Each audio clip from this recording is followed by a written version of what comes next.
ഇറാഖിലെ കൂഫയിലാണ് ഈ കാണുന്ന വിശാലമായ പള്ളിയുള്ളത്. ഇവിടെ രണ്ട് മഹാന്മാരുടെ മക്ബറയുണ്ട്. ഒന്ന് ഹാനി ഇബ്നു ഉർവ റളിയല്ലാഹു അൻഹു, മറ്റൊന്ന് അലി റളിയല്ലാഹുവിൻ്റെ സഹോദരൻ അഖീൽ റളിയല്ലാഹു അൻഹു. ആ കാണുന്ന സ്വർണ്ണത്താളിക കുബ്ബക്ക് താഴെയാണ് അഖീൽ റളിയല്ലാഹുവിൻ്റെ മക്ബറയുള്ളത്. അതുപോലെ തന്നെ ഹാനി ഇബ്നു ഉർവ റളിയല്ലാഹുവിൻ്റെ മക്ബറ ഈ കാണുന്ന പച്ചക്കുബ്ബക്ക് താഴെയുമാണ്.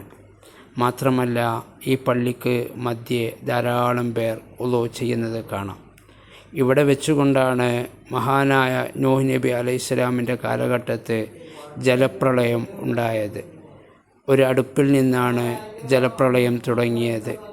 ആ അടുപ്പ് സ്ഥിതി ചെയ്യുന്ന സ്ഥലത്താണ് ഈ കാണുന്ന ഹൗദ് സ്ഥിതി ചെയ്യുന്നത്. ഇന്നും അവിടെ വെള്ളം ഉറവ് പൊട്ടുന്നു എന്നുള്ളതാണ് ഇവിടുത്തെ വാസ്തവം. അവിടെ പോയി വുളൂ ചെയ്തു. മാഷാ അല്ലാഹ്. ചരിത്രപ്രസിദ്ധമായ ഈ സ്ഥലം ഇറാഖിലാണ്. ഇവിടെ വരാനും മഹാന്മാരെ സിയാറത്ത് ചെയ്യാനും അള്ളാഹു നമുക്ക് തൗഫീക്ക് ചെയ്യട്ടെ.